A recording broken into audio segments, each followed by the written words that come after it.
Hello everyone, welcome back to my channel. पहले part में हमने देखा था कि कैसे जान ने इबो को थप्पड़ मारा और उसके बाद इबो रोते हुए कैसे वहाँ से भाग जाता है और उसके बाद जान भी उसके पीछे पीछे रूम तक जाता है, पर इबो अपने आप को रूम में बंद कर देता है। तो चलो अब आगे का पार्ट शुरू करते हैं। तब चिन जान को कहती है कि मैं समझती हूँ जान कि इबो ने जो मदर के लिए कहा वो बहुत गलत है, पर तुम ही उसे ये समझा सकते हो। फिर जान कहता है पर अब मुझे क्या करना चाहिए, वो तो कमरे से बाहर ही नहीं आ रहा है। तो चिन कहती है तुम थोड़ी देर के बाद फिर से कोशिश करना, अभी उसे अकेला रहने दो। ये सुनकर जान अपने रूम में चला जाता है और अभी भी उसकी आंखों में आंसू होते हैं। तभी शान वहाँ आता है कि जान, किंग ऑफ शिचियन तुमसे मिलने आए हैं। लेकिन जब वो देखता है कि जान कोई रिस्पॉन्स नहीं दे रहा है, तब वो उसके सामने आता है और उसे देखकर बिल्कुल हैरान रह जाता है, क्योंकि जान की आंखों में अभी भी आंसू होते हैं। और वो उसे पूछता है जान क्या हुआ। तब जान लड़खड़ाते हुए आवाज़ में कहता है मैंने इबू को हर्ट किया, मैंने उसे थप्पड़ मारा। अब उसने अपने आप को रूम में बंद कर लिया है और वो मेरी भी किसी बात का जवाब नहीं दे रहा है। तब शान कहता है कि इट्स ओके जान, अभी वो थोड़ा गुस्से में है, जब उसका गुस्सा शांत हो जाएगा तब वो अपने आप बाहर आ जाएगा। चलो उस किंग से मिलते हैं। तो जान अपने आंसू साफ करता है और फिर उस किंग से मिलने चला जाता है। वो पूरा दिन अपने काम में बहुत ज़्यादा बिजी होता है, लेकिन उसका पूरा ध्यान इबो की तरफ ही होता है। अपना काम ख़त्म करके वो फिर से शाम को इबो के कमरे में जाता है, पर डोर अभी भी बंद होता है। तो वो फिर से डोर पर नॉक करता है, कहता है इबो डियर प्लीज़ दरवाज़ा खोलो। पर फिर भी इबो कोई जवाब नहीं देता। जान की आंखों में अभी भी आंसू होते हैं। तभी चिन वहाँ आती है और कहती है कि जान तुमने कुछ खाया है या नहीं। तो जान कहता है जब मेरे बेबी ने सुबह से कुछ नहीं खाया तो मैं कैसे खा सकता हूँ। तब चिन कहती है जान मुझे ट्राई करने दो, तुम अपने कमरे में जाओ। पर जान कहता है नहीं चिन, मैं यहीं रहना चाहता हूँ। तब चिन कहती है प्लीज़ तुम यहाँ से जाओ। तो जान बेचारा वहाँ से चला जाता है। चिन डोर पर नॉक करती है कि इबो प्लीज़ ओपन द डोर। तब इबो डोर ओपन कर देता है। चिन अंदर आके पूछती है इबो क्या तुम अब भी नाराज़ हो। तो इबो अपना सिर ना में हिला देता है। तब चिन कहती है कि फिर तुम अपने गगा को रिप्लाई क्यों नहीं दे रहे हो। तुमको पता है तुम्हारे गगा कितना रो रहे हैं, यहाँ तक कि उन्होंने सुबह से कुछ खाया भी नहीं है, क्योंकि तुमने कुछ नहीं खाया अभी तक। इस पर इबो हैरानी से उसकी तरफ देखता है और धीरे से कहता है मैंने उन्हें खाना खाने के लिए नहीं रोका था। चिन कहती है वो नहीं खाएंगे जब तक तुमसे मिल ना लें, क्या तुम्हें भूख नहीं लगी। तो इबो हाँ कर देता है। चिन कहती है उदास मत हो इबो, अगर तुम अपने गगा से नाराज हो तो उसे जितना चाहे उतना डांटो, पर अपना गुस्सा खाने पर मत निकालो। इबो फिर हाँ कर देता है। तो चिन कहती है तुम यहाँ बैठो, मैं मेड्स को खाना लाने के लिए कहती हूँ।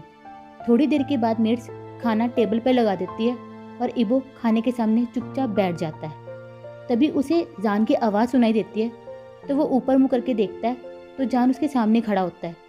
जान को देखते ही वो अपना फेस दूसरी तरफ कर लेता है। तो जान उसके पास ही आके बैठ जाता है। फिर इबो जल्दी से अपनी चॉपस्टिक उठाता है और फटाफट खाना शुरू कर देता है और रूखेपन से कहता है कि आप भी खाना खा लो, मेरी वजह से भूखे मत रहो। तो जान कहता है इबो आई एम सॉरी। इबो कहता है कि आप क्यों सॉरी बोल रहे हो, इसकी कोई ज़रूरत नहीं है। तब जान कहता है इबो मैं तुम्हें समझ नहीं पाया, मैं तुम्हारे साथ ऐसा नहीं करना चाहता था, मैं तुम्हें थप्पड़ नहीं मारना चाहता था। ये सुनते ही इबो की आंखों में आंसू आ जाते हैं और उसका हाथ कांपने लगता है। जान जल्दी से इबो को अपने गले से लगा लेता है। इबो जान को दूर करना चाहता है, लेकिन वो खुद जानता है कि वो जान के प्यार को रोक नहीं सकता। जान के गले लगकर इबो और जोर जोर से रोने लगता है। वह अपने आप को कंट्रोल करना चाहता है, पर जान के साथ वो अपने इमोशंस कंट्रोल ही नहीं कर पाता। जान कहता है इबो अब रोना बंद करो प्लीज़। इबो तब जान को और टाइटली पकड़ लेता है और कहता है गगा मुझे अच्छा नहीं लगता, मेरे पेरेंट्स क्यों नहीं हैं। विलेज में भी कोई बच्चा मुझसे बात नहीं करता था क्योंकि मेरे पेरेंट्स नहीं हैं। मैं दूसरे बच्चों को पेरेंट्स के साथ हंसते खेलते बात करते देखता था तो मुझे बहुत बुरा लगता था, क्योंकि मेरे पास ये सब कुछ नहीं था। मैं भी अपने फादर का हाथ पकड़ के चलना चाहता था, अपनी माँ के गले लगकर सोना चाहता था, मैं भी उनके साथ खाना खाना चाहता था, खेलना चाहता था, उनसे डांट खाना चाहता था, उनका प्यार और केयर चाहता था। मैं भी एक जिद्दी बच्चा बनना चाहता था, पर मैं ये सब कुछ नहीं कर सका। क्या आपको पता है कि मैं इतना बुरा बच्चा था कि उन्होंने मुझे जंगल में ही छोड़ दिया? क्या वो मेरे साथ खुश नहीं थे? क्या वो मुझे नहीं चाहते थे? मुझे तो ये तक भी नहीं पता कि वो आज जिंदा भी है या नहीं। ये कहकर वो ज़ोर ज़ोर से रोने लगता है। तब जान उसका चेहरा अपने हाथों में लेकर उसके माथे पे किस करता है और कहता है, इबो प्लीज़ मत रो बेबी, अब रोना बंद कर दो। चलो अब खाना खा लो, नहीं तो तुम बीमार हो जाओगे। तब जान चॉपस्टिक उठाकर फूड इबो के मुंह के पास लेके जाता है, तो इबो फिर उसे खा लेता है। फिर इबो भी जान की तरफ एक बॉल करता है और बड़े प्यार से कहता है, आपको भी तो भूख लगी होगी ना गग? तो जान कहता है, पहले तुम खा लो। तो इबो कहता है, आप मेरे साथ ही खाना खाओ। फिर दोनों मिलके खाना खाते हैं। डोर के बाहर चिन और शान ये सब कुछ देख रहे होते हैं। तो शान कहता है कि लगता है अब सब कुछ ठीक हो गया है और अब ये दोनों खुश भी लग रहे हैं। खाना खाने के बाद जान देखता है कि इबो को बहुत नींद आ रही है, तो वो इबो को अपनी गोद में उठाकर अपने कमरे में ले जाता है। रास्ते में फिर से सही जान को इबो के साथ देखती है, तो फिर से गुस्से में कहती है, ये लड़का फिर से जान के कमरे में सो रहा है। जान इबो को बेड पे लेटा देता है और खुद भी उसके पास उसके गले लगकर सो जाता है। अगली सुबह सबसे पहले इबो उठता है और देखता है कि जान भी उसके पास ही सो रहा है। तो वो उसकी बॉडी के बिल्कुल पास आ जाता है और उसे स्मेल करने लगता है। उसे जान की बॉडी से आती लैवेंडर की खुशबू बहुत ही अच्छी लग रही होती है, तो उसे ऐसा लगता है जैसे ये स्मेल ना उसे शांति दे रही हो। ऐसा करते उसे पता ही नहीं चलता कि वो अपनी गर्म सांसें जान के चेस्ट पर फेंक रहा है। तभी जान उठ जाता है और कहता है, इबो ये तुम क्या कर रहे हो? तब इबो जल्दी से जान से थोड़ा दूर होता है और शर्मा जाता है, क्योंकि जान ने उसे अपने आप को स्निफ करते हुए पकड़ लिया था।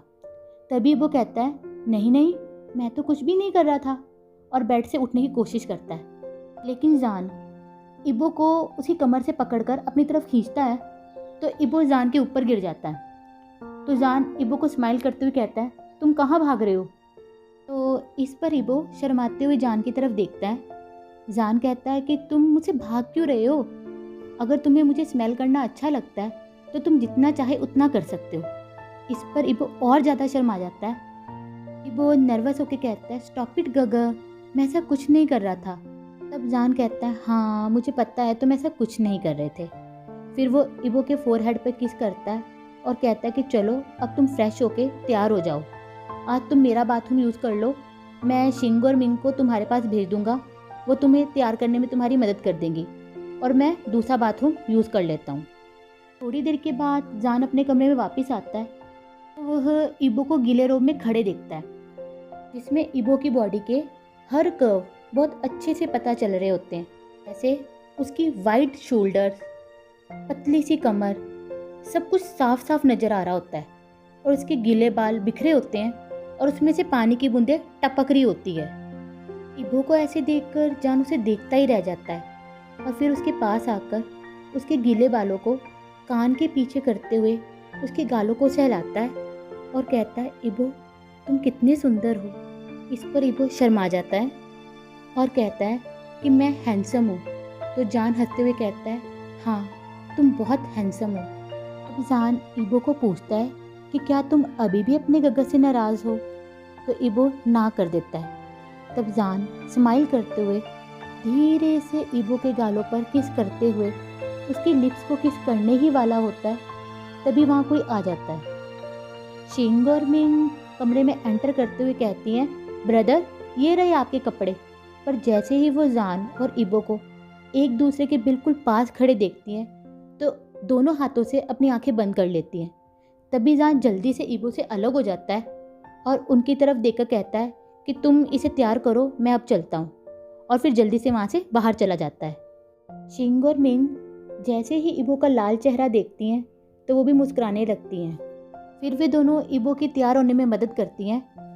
इबो लाइट पर्पल रोब में बहुत ही सुंदर लग रहा होता है, तो जान इबो को देखते ही अपना हाथ इबो की तरफ करता है, तो इबो जान का हाथ पकड़ लेता है। तब जान इबो को अपने साथ घोड़े पर बिठाता है और कहता है कि आज हमें कहीं चलना है। तो इबो कहता है कि हम कहाँ जा रहे हैं गगा? तो जान कहता है आज मैं तुम्हें कहीं लेके चलता हूँ। तो इबो कहता है पर आपने तो मुझे महल से बाहर जाने के लिए मना किया है ना। तो जान कहता है तुम्हें अकेले बाहर जाने के लिए मना किया है, पर तुम मेरे साथ जा सकते हो। इसके बाद जान घोड़े पे सवार होके इबो के साथ जंगल में जाता है और वहाँ जाके अपना घोड़ा रोक देता है। इबो जैसे ही जंगल को देखता है तो पूछता है गगा हम यहाँ क्या करने आए हैं। तो जान कहता है तुम खेलना चाहते थे ना, तो अब जितना चाहे उतना खेलो। ये सुनकर इबो बहुत ही ज़्यादा खुश होता है और भागने लगता है। वो मंकी की तरह एक ट्री से दूसरे ट्री पर जंप करता रहता है और जान अपने बेबी को ऐसे खुश देखकर मुस्कुराता रहता है। थोड़ी देर के बाद जान इबो को कहता है चलो इबो अब नीचे आ जाओ। तो इबो नीचे आ जाता है। तो जान कहता है कि इबो अब तुमको भूख लग रही होगी ना। तो इबो हाँ कर देता है। फिर जान इबो को पास के ही एक शॉप पर लेके जाता है। वहाँ वे दोनों मिलकर खाना खाते हैं। खाना खाने के बाद जान इबो को फिर से कहता है कि मैं तुम्हें कहीं और भी ले जाना चाहता हूँ। तो इबो कहता है कहाँ। तो जान कहता है बस तुम मेरे साथ चलो। फिर वे दोनों घोड़े पे सवार होकर कहीं और चले जाते हैं। दूसरी तरफ एक मेड कहती है लेडी ज्वेइन आपको पता है कि हिज हाइनेस सुबह से उस लड़के के साथ महल से बाहर हैं। तो ज्वेइन गुस्से में कहती है हाँ मैं जानती हूँ, ऐसे लड़कों को मैं बहुत अच्छे से जानती हूँ। पता नहीं जान उसे इतनी अटेंशन क्यों देते हैं। कल की लड़ाई के बाद मुझे लगा था कि जान इबो से बहुत नाराज़ हो गए, लेकिन मैंने सुबह ही दोनों को घोड़े पे सवार होकर कहीं जाते हुए देखा। मुझे कुछ ना कुछ तो करना ही होगा। तभी सही उसके कमरे में आती है और कहती है तुम क्या करना चाहती हो, तुम बहुत उदास लग रही हो। मुझे पता है कि तुम भी उस लड़के को बिल्कुल भी पसंद नहीं करती और मैं भी उसे पसंद नहीं करती। अब तुम क्या करोगी। तुम्हें पता है ना कि वो लड़का रोज रात को जान के कमरे में सोता है। तुमको तो याद ही होगा कि हमें तो उनके कमरे में जाना तक भी अलाउ नहीं है। तुम्हें याद तो होगा ही कि लास्ट टाइम जान हमारे क्लोज सिर्फ शादी के टाइम ही आए थे। उसके बाद उन्होंने हमारे बारे में कभी पूछा भी नहीं। उस लड़के को देखकर लगता है कि वे दोनों एक दूसरे के बहुत क्लोज हैं। जुइन कहती है कि हाँ मुझे पता है कि जान उसकी बहुत ज़्यादा परवाह करता है। तो सही कहती है कि फिर हमें भी कुछ करना होगा। मैं उस लड़के को इतनी आसानी से जान को हमसे दूर नहीं करने दूंगी। तब दोनों सोचती हैं कि जान तो सिर्फ मेरा ही है। आज के लिए बस इतना ही। तो अब आप लोग मुझे ये बताइए जुइन और सई जान और इबो को अलग करने के लिए क्या कर सकती हैं। अगर आपको मेरी वीडियो अच्छी लगी हो तो प्लीज़ इसे लाइक करना और मेरे चैनल को सब्सक्राइब कर देना। Bye, thank you.